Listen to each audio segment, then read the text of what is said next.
Let's go ahead and get this kicked off, everybody. My name is Kevin Watson. I am the publisher and editor-in-chief of Press 53 here in Winston-Salem, North Carolina. And tonight we are celebrating the publication of My Borrowed Face by Stacy R. Nigliazzo. Let me introduce Stacy. First, let me tell you a little bit about Press 53 if you're not familiar with this. We'll be celebrating our 17th anniversary this October. We've published authors in 36 states. We publish poetry and short fiction from widely published authors around the country. And we're always looking for voices that are unique and remarkable and just kind of catch us. I've told my editors from the very start, don't think about the market. Don't think about what other people want to read when you're making your selections on what we're going to publish. Find work that moves you, find work that you love, and let's put it out there and find people who agree with us. That way, we're the market and we don't have to worry about, are we publishing the right stuff? So I don't want my editors or anybody else chasing things that are selling hot today. You know, that's not what we're all about. We're finding writing that we love and putting it out there and finding people who agree with us. And we've been doing it for almost 17 years now. So Stacy's one that we found a few years ago. She's a nurse in Houston, the author of two previous collections of poems by Press 53, Scissored Moon and Sky the Ore, which are both Tom Lombardo Poetry Selections. Tom is with us tonight. He's a poetry series editor with Press 53. He's been with us since 2009 and doing great work. And Stacy's also a recent MFA candidate at the University of Houston's MFA program in creative writing. Her poems have appeared in the Bellevue Literary Review, Beloit Poetry Journal, Journal of the American Medical Association, Plowshares, and many other places. She is a co-poetry editor of Pulse, Voices from the Heart of Medicine, and reviews poetry for the American Journal of Nursing. She has served the Houston community as a frontline caregiver in the emergency department over the course of 5 pandemic surges. And her new collection, which is right over my shoulder here, My Borrowed Face, deals a lot with those 5 COVID surges and her experiences working through this pandemic. So, Stacy, I'm going to turn this over to you and have a very nice evening. Later on, we're going to have time for Q&A. So if you would, please keep your microphones muted so we don't get any interruptions. We are recording this, so we can share it with people later. So anyway, Stacy, it's all yours. Thank you, Kevin, for your generous introduction, and thank you all for being here. I am deeply grateful and touched by your presence.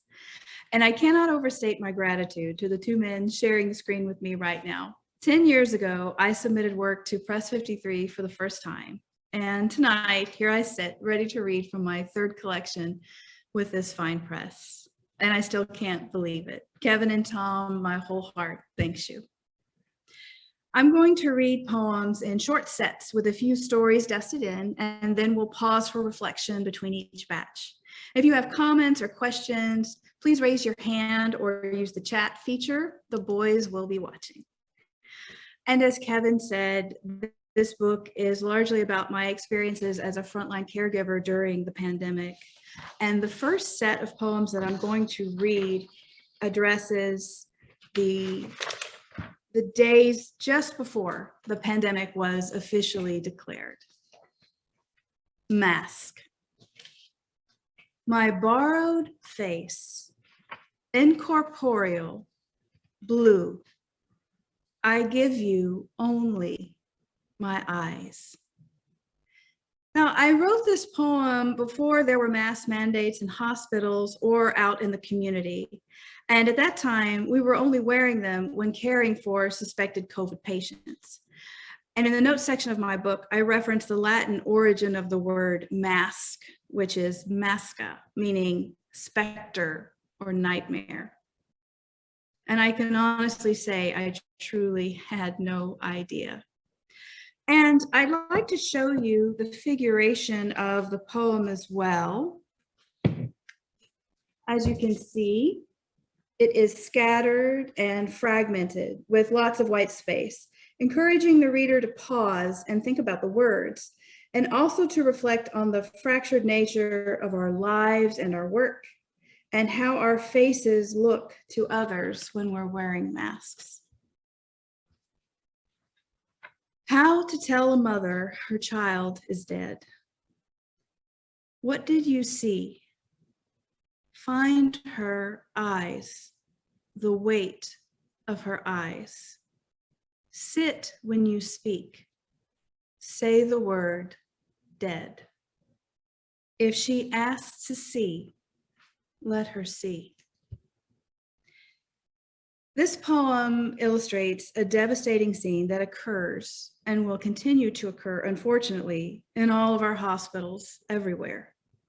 It's a reminder that as caregivers, we can never forget our duty to our patients and their families, regardless of whatever else might be happening in our communities or even in the next room. Caroline. I call to tell him she is here and not here, that her heart stopped, then started again. And we are seeking her in every lamp black corridor. And when I hold the phone to her ear so he can read to her, her eyes ring. Now, if you didn't know, a carillon is a tower of bells that's controlled by a keyboard, most commonly found in a church. I originally wrote this poem and had the last line as "her eyes are bells." And while we were editing the final manuscript, Tom said, I think you should consider losing bells. Find a verb to really make that line soar. And thus, her eyes ring. Tom, thank you. Sharon. Blackfoot daisies are your favorite flower. His first gift, a mood ring that still blooms green. And last night, here in room 203, I counted the steps of his galloping heart with my fingertip. He called me by your name. Both Caroline and Sharon paint a picture of what happens when loved ones can't be present at the bedside for whatever reason. These poems are a foreshadowing of what was to come during the pandemic in light of rigid visitor restrictions. And again, I'll say, I had no idea. 30 days pre-pandemic. He needs a positive pressure mask. Just 30 years old from the airport. Lungs aflame with ground glass. Why won't he get better? This is a remembrance of what was probably our first COVID positive patient before we even knew what COVID was, and certainly before we had a test. I remember his primary nurse asking everyone to leave the room so he could have a moment alone with his mother before we intubated him. And once outside the room, this nurse whispered, I don't think he'll ever come off that vent. And she was right. 4 days pre-pandemic. I browse the book fair, eat a candy apple on the Riverwalk. Prior to COVID, I would take about 3 literary trips per year, conferences and festivals, a lot of which were with Press 53 in North Carolina. And this poem is about the last one I attended pre-pandemic. It was AWP in San Antonio. I'd just eaten a full meal at Boudreaux's on the Riverwalk, including cobbler and ice cream. And as I was walking out, I caught a glimpse of a candy apple in a shop window. I love candy apples. I bought it, took it back to my hotel room. I ate half of it and crashed for the rest of the afternoon. My last decadent hurrah. And again, I'll say, I had no idea. Kevin and Tom, our first pause. What do you think?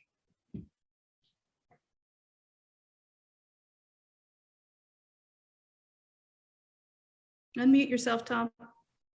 Sorry about that. I really liked the opening poems here a lot, of course.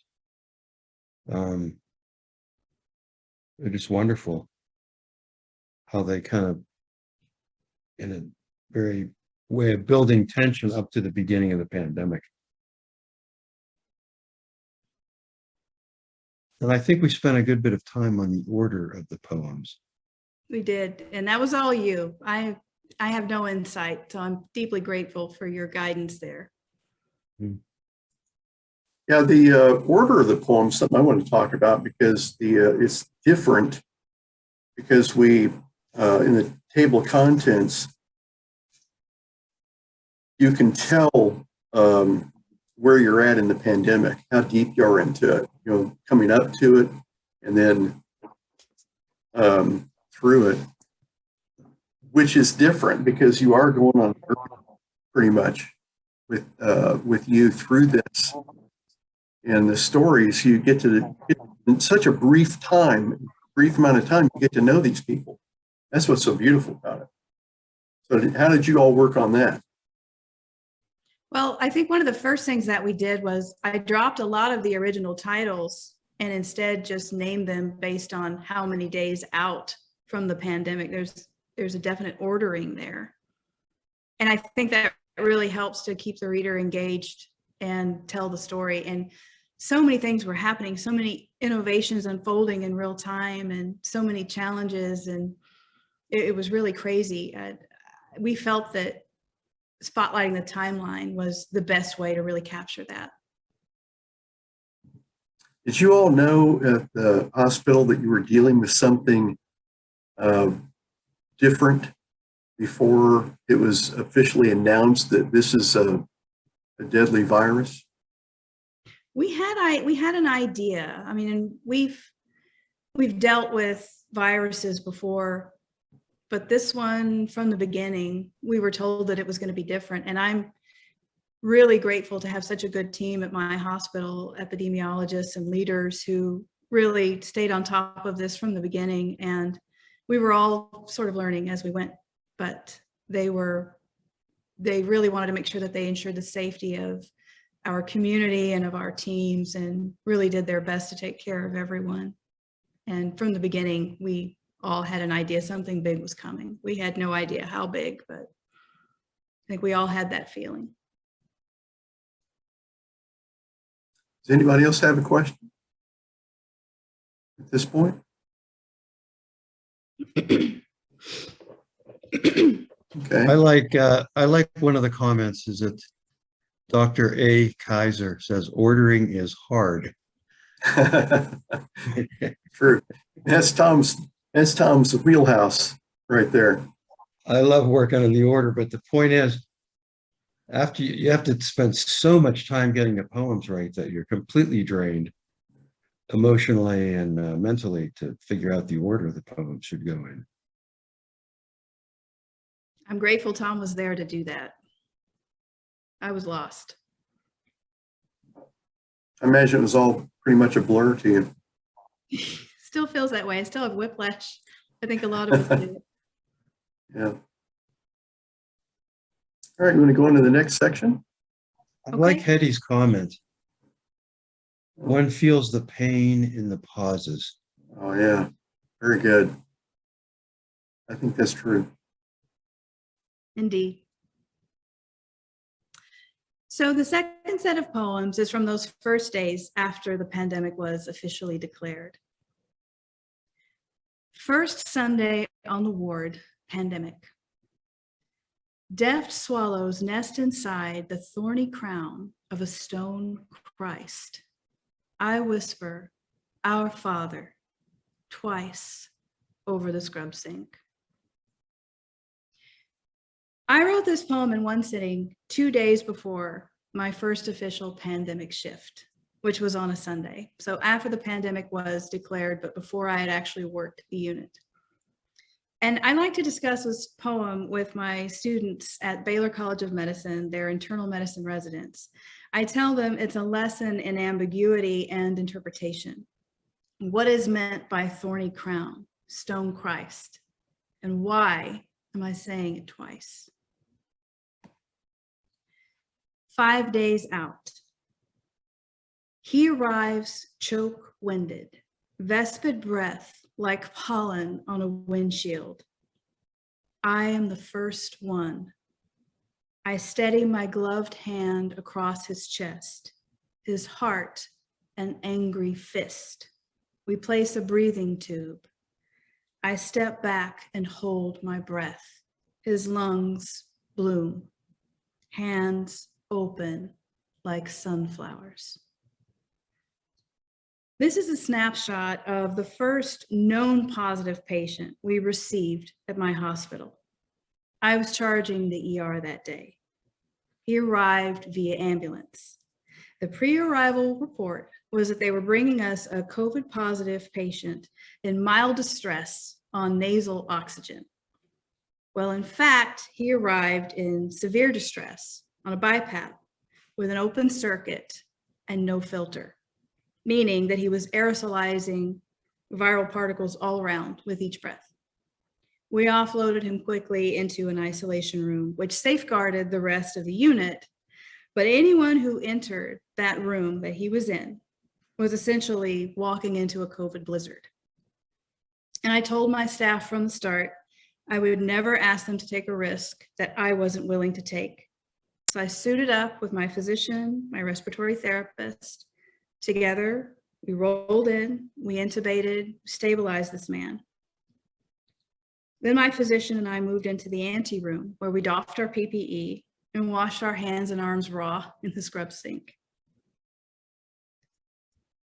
My physician looked at me and said, "Fuck." And I was thinking the same thing. And I looked at him and I shrugged and said, "It's done." He said, "Yeah, it's done."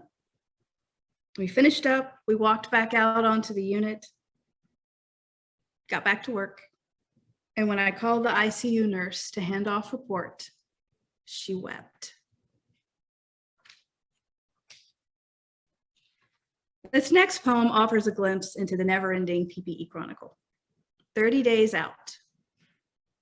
I leave the room, doff my gown and gloves, wash my hands, put on new gloves, doff my cap and face shield, sanitize my face shield, doff my gloves, wash my hands, put on new gloves, doff my N95 mask, place it in a paper sack labeled with my name, doff my gloves, wash my hands.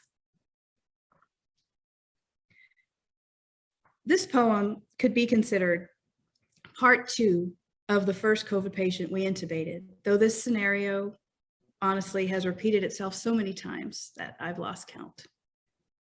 67 days out.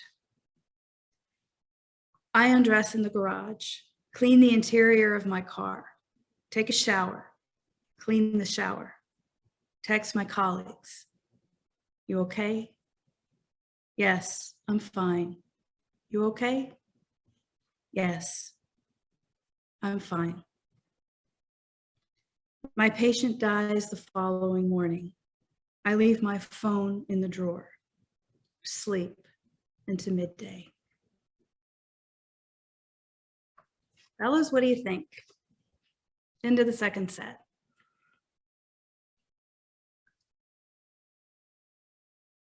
Unmute, Tom. The tension is mounting. It's lovely the way the arc of the tension is working here. Certainly a lot of tension. And it's on the upswing. Winding up. Kevin, unmute. Or- Thank you. I need a coach. Thank you.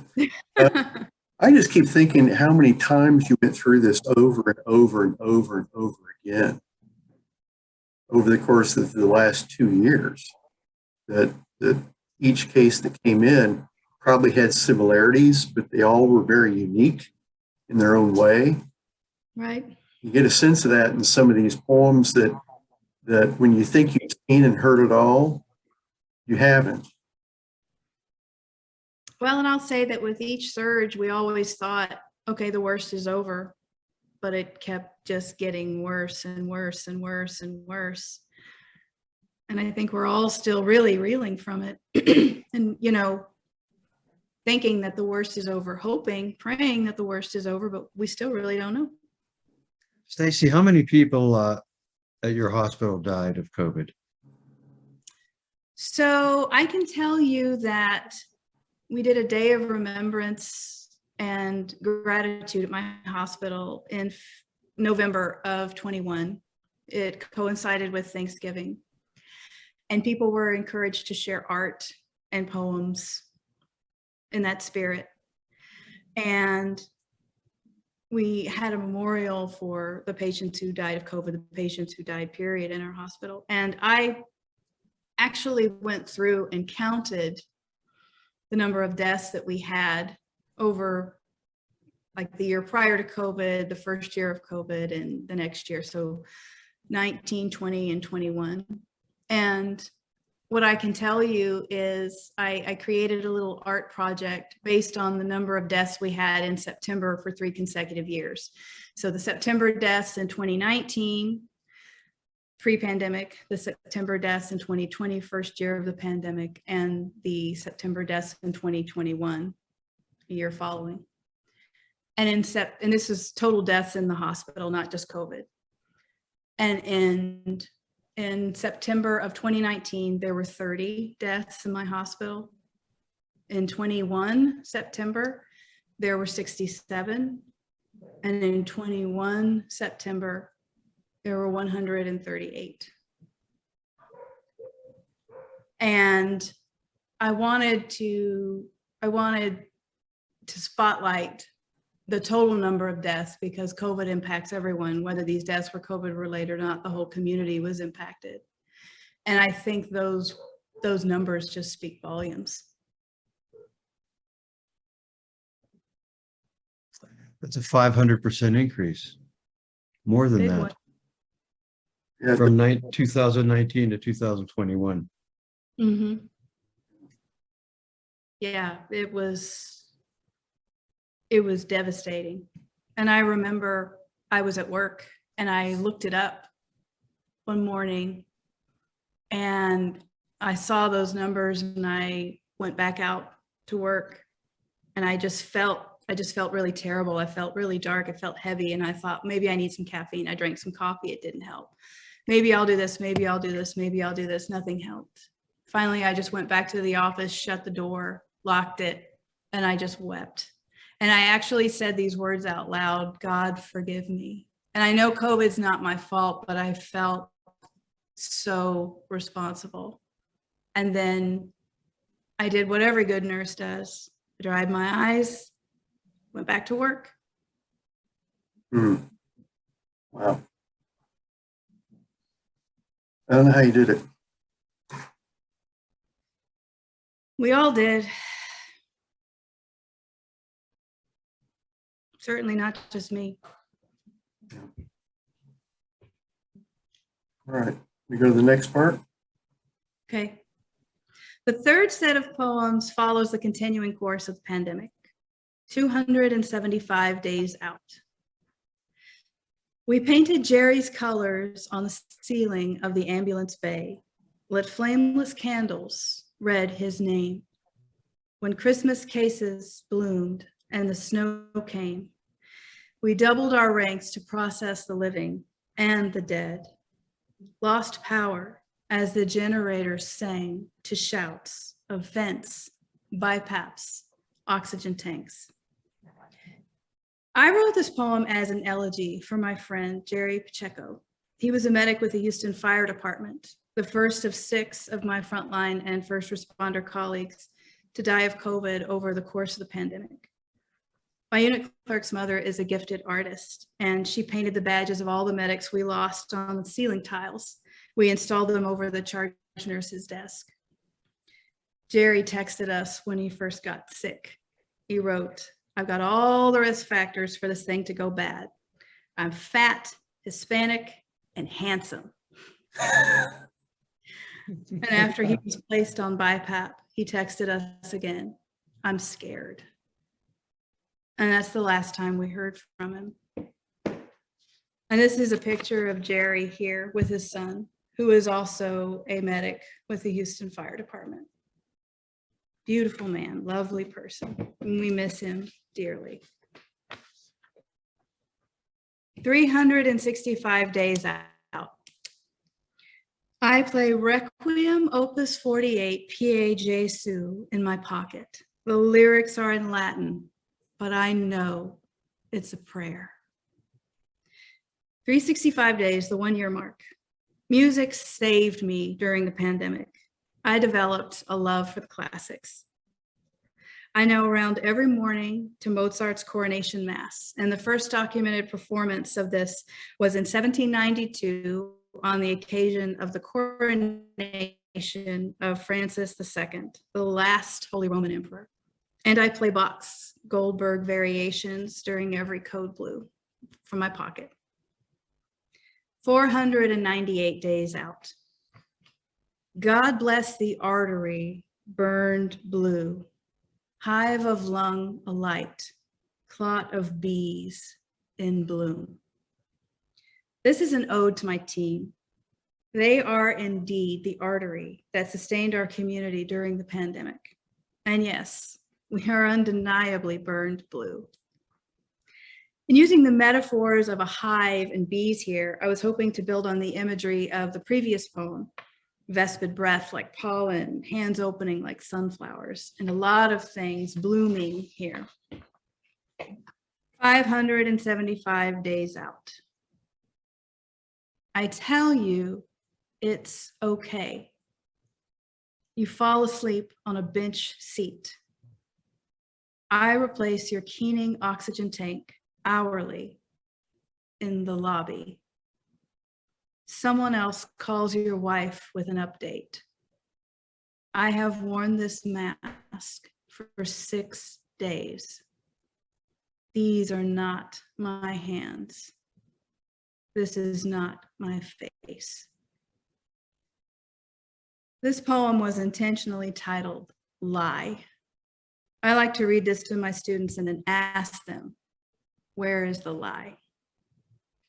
And Tom, I don't know if you remember, but this poem actually came after I submitted my final manuscript to you. I emailed you about the idea and we worked on it and included it at the very end. And I think it's one of my favorite poems in the collection.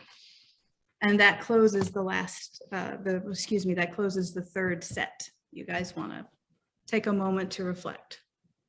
I do remember when you sent that poem after we had kind of gone through the whole manuscript. It was perfect. We were almost done. Pardon me? We were almost done. And I said, wait a We minute. were almost done. Yeah. Wait a minute. One Here more. comes one. Mm-hmm. But it fit right in. Yeah. I thought so.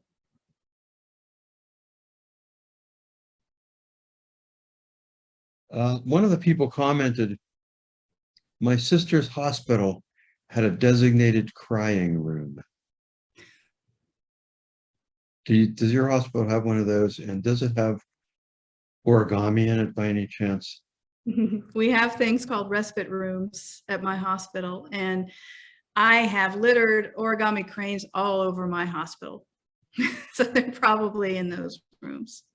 I will say, though, that in the emergency room, our family room became a treatment space, just like everything, because we had no room to put anyone.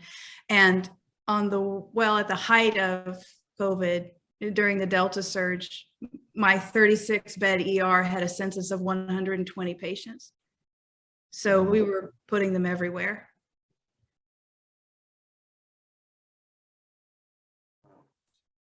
We've got a comment here from DK I want to read. It says, yes, fatigue, sorrow, and unspeakable experiences. Where would we be without you and your worldwide colleagues? Thank you for putting what you could to paper for us all to comprehend better. I'm grateful for the healthcare family worldwide. I know that what we experience is not confined just to my city or to my hospital. It is definitely a global experience. And I remember reading in a newspaper article, a nurse was talking about how I wish we could give tours so people could see what's going on. And I felt that myself as well. I remember when we saw on the news that Italy got hit really before we did. And their numbers, we could see them climbing every day, where they had 900 dying a day, and then 1,000 dying a day, and then 1,200 in a day. And even then, I was thinking, we're going to be okay, because we have a great team of medical people, and they know what to do. They know how to protect us from this. We're going to be okay. And of course, boy, I was wrong. No clue how wrong I was until it hit, and I lost a couple of very good friends during this whole pandemic. So it's amazing. I can remember addressing my team and telling them, you know, it happened in Italy, and we were talking about that, and then it happened in New York first here in the U.S. And I remember telling them, well, hey, Houston's not as densely populated as New York, so you know, we're not going to have as much of a transmission, and finding all the reasons why and believing it myself. And then just, oh, when Delta hit. But, you know, my leadership team, we were all committed to telling our staff, I don't know how it's going to go. I don't know what to do necessarily. I don't have a lot of answers, unfortunately. I want to know them just like you do. But one thing I can tell you is that you will not endure it alone. We will do this together. And we did. And that's the only way we got through. We trusted each other, and the ER is always a family, but we truly became family after this.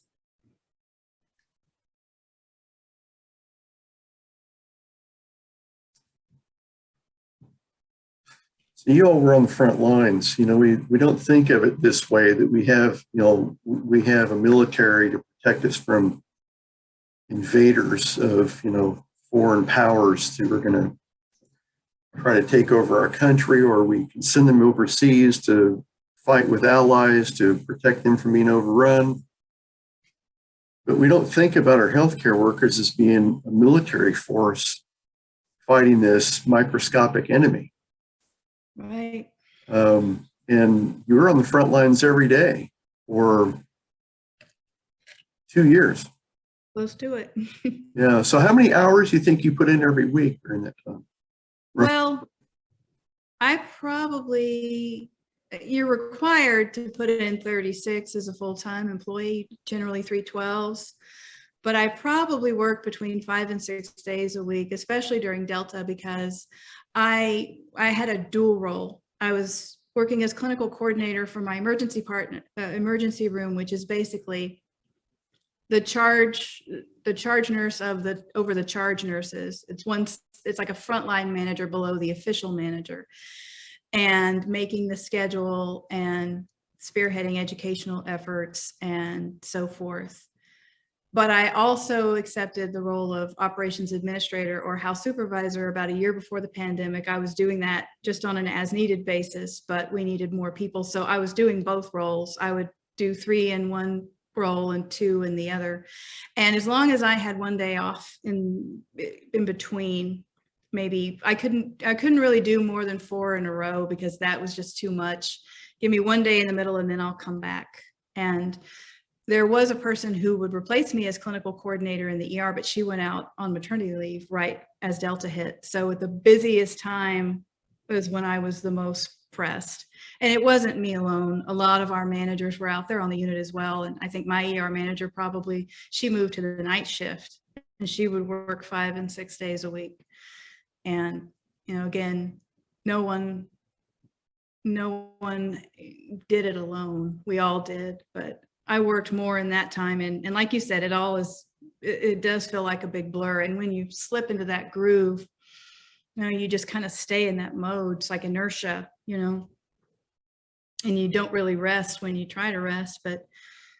And working so hard and having those crazy hours, I wasn't able to read and write as much, but I was able to complete this book.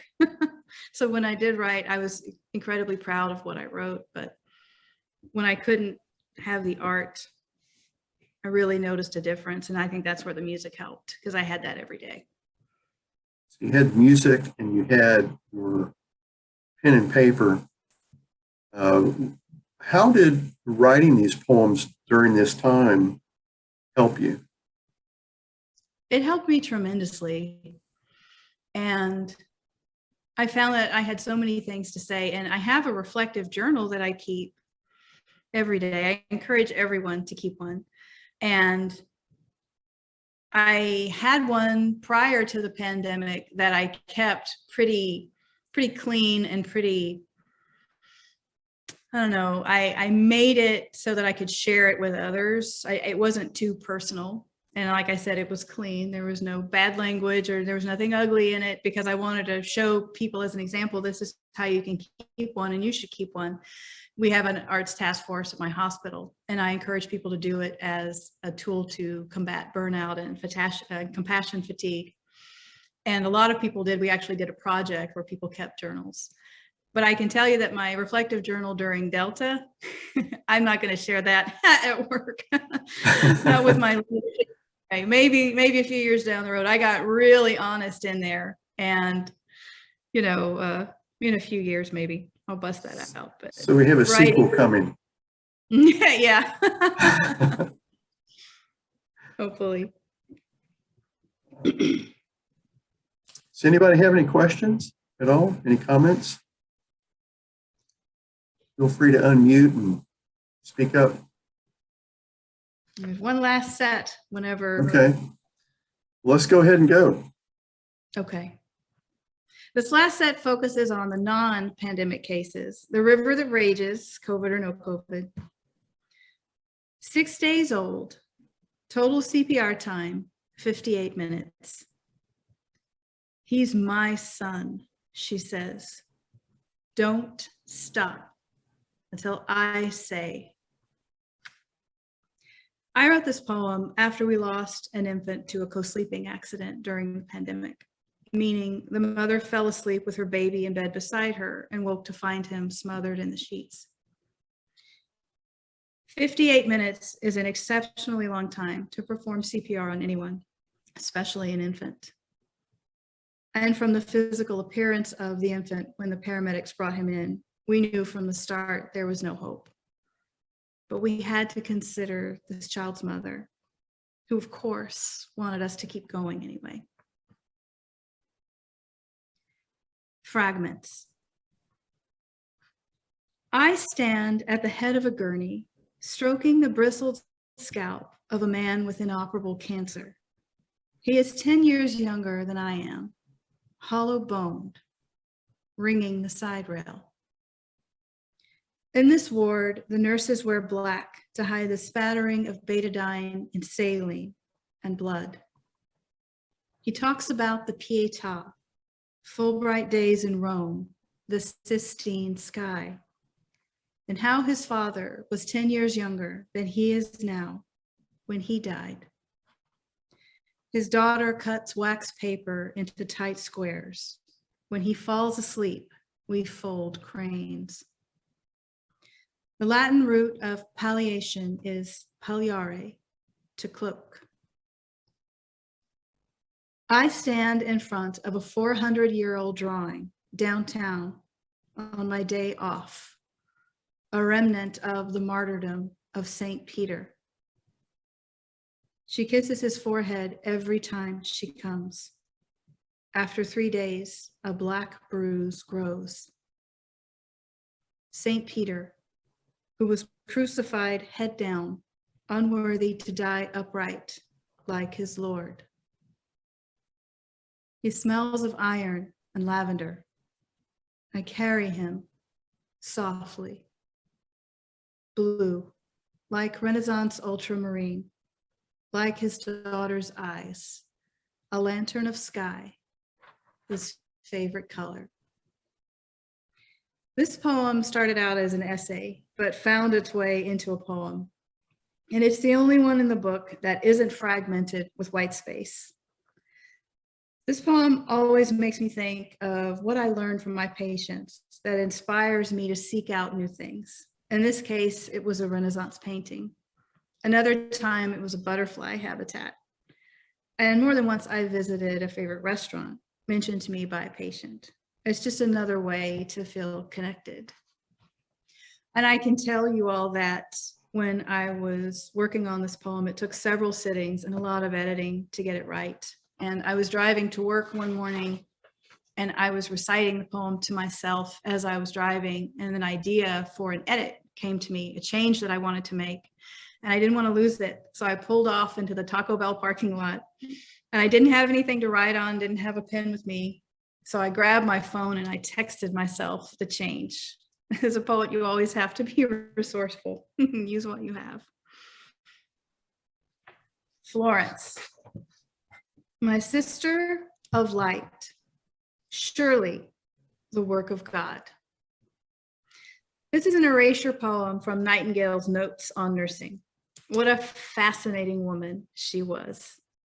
My favorite story from her life is how she had to beg her wealthy father to pay a private tutor so she could study math.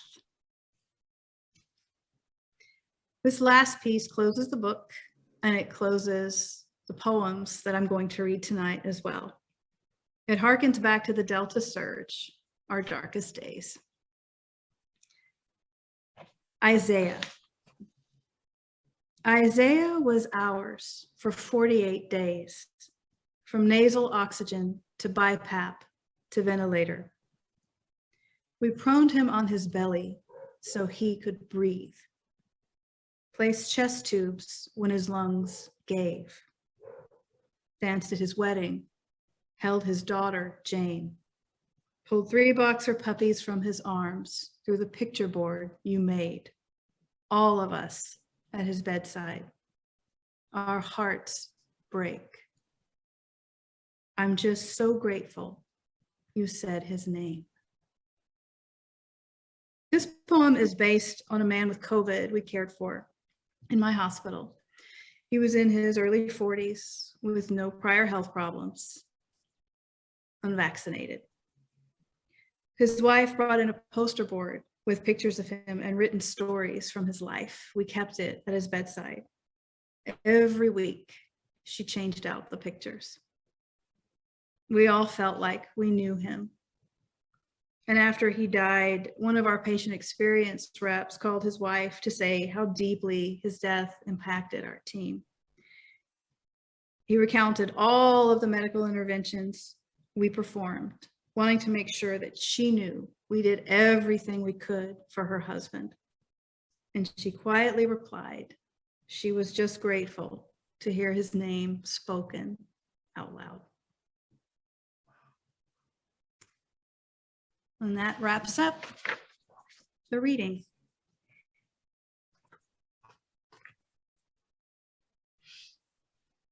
Thank you so much. Yeah. Stacy, you mentioned erasure poems, and I during the layout of this book, sometimes you have to make adjustments to lines and adjust things. And I noticed there was something in the way of me doing my job. And so I highlighted the whole page and changed it all to black. And there was a whole page of text there. And you had whited out a bunch of it to form the poem that you had. So is that your process for these, or how do they come to you? So that's part of it. And I always want the poems to be as concise as possible. And I think that's the ER in me. And I also never want to waste my reader's time. And I want to say as much as I can in as few words as possible. And when you're first writing, you know, as a poet, you'll think of things you want to leave in, things you want to cut. But I had some really good advice from a workshop that I did years ago with Georgia Pearl, who is also a graduate of U of H creative writing program. And she said, don't ever delete what you write, save it somewhere, either on the next page or white it out, but save it in case you want to go back and look at it, because it means something, you know, you put it there for a reason. So in that spirit, I wouldn't actually delete, I would just white it out. And so I guess you could say that the scattered, fragmented poems that I created were almost erasure poems of my own thoughts. Yeah, and it's interesting too that with all the spaces and between the lines and the words, there's so much more there that we can't see. It's there on the page in that book, but it's been blanked out, but it's still there. I really want the reader to think about what's happening in that white space. And I believe that the written page is a tool of a thinking mind, not because it tells you what to think, but because of how it inspires you to think. And I really want the reader to think about that, those pauses. That doesn't mean there's nothing there. It's like, what did Amira Baraka say, the poet? She said, every night I count the stars, and every night I get the same number. And when they do not come to be counted, I count the holes they leave. And I think about that with white space. There's still something there. Very well said. It's beautiful.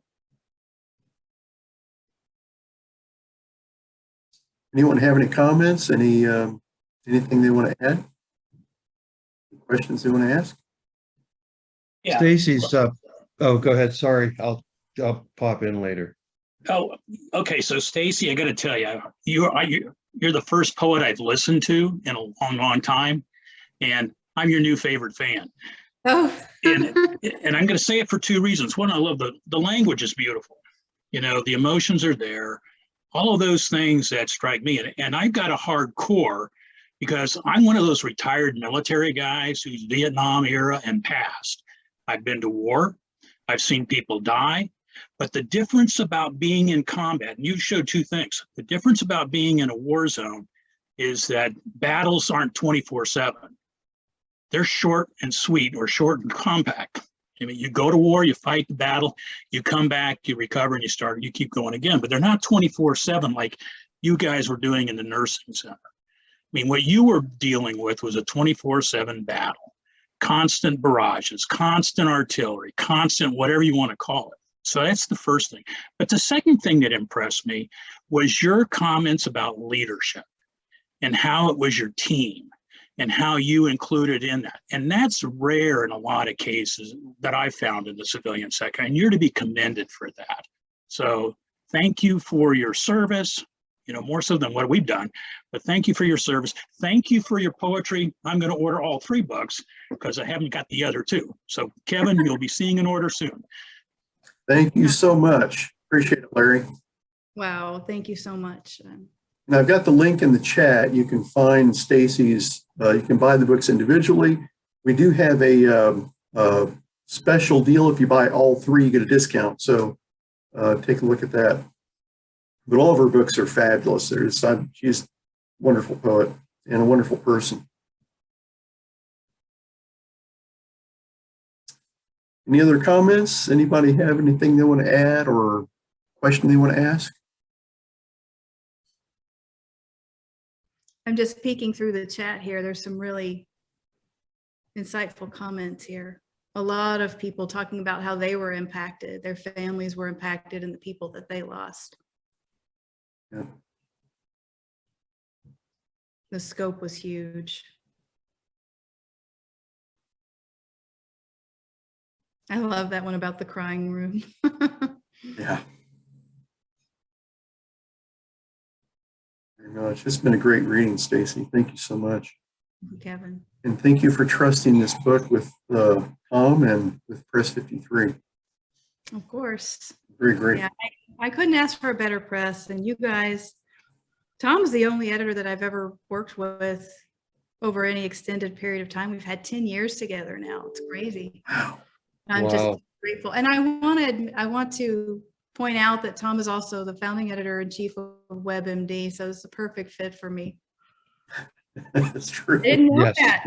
I didn't know that when I submitted. And Tom was, the first book, all 3 books are about illness narratives. And Tom was really interested in the first book, and I had submitted it around to a few presses before, and he jumped on it. And I thought, why does he like it so much? And then I looked him up and I saw that and I said, oh, he gets it. Perfect. That's true. It's a good match. It's funny how that works out. Yeah, it was meant to be. You send the manuscript to, 100 people and that nobody connects with it, but just one. It's just kind of a weird way this business works. Indeed. Yeah. Yeah, Stacy, you're affecting us out here in California too. I'm really glad I was able to tune in and hear your reading of your new book. It's just heartfelt and soulful and just brings tears to my eyes. Thank you, sir. I deeply appreciate that. Thank you, Frank.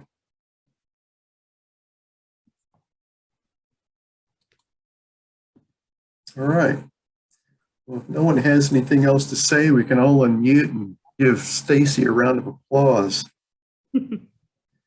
Send her off. That was wonderful, Stacy. Thank you so much again for sharing this with us. Yes, thank you. It's really good. Thank you for having me, for giving these words, a stage.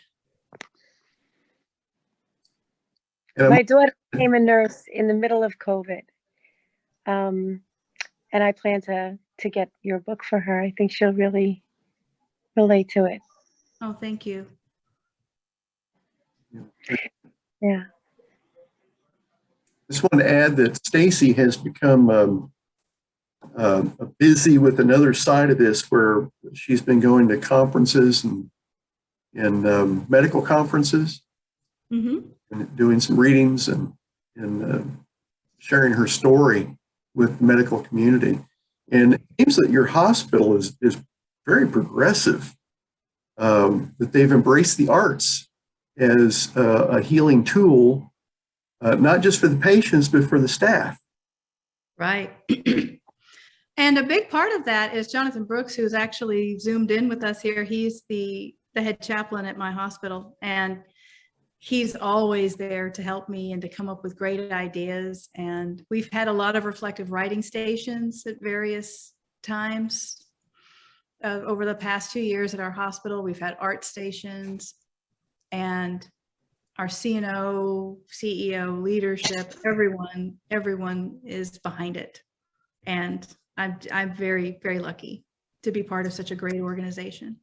Beautiful, beautiful. Thank you for your work. Thank you for your poetry.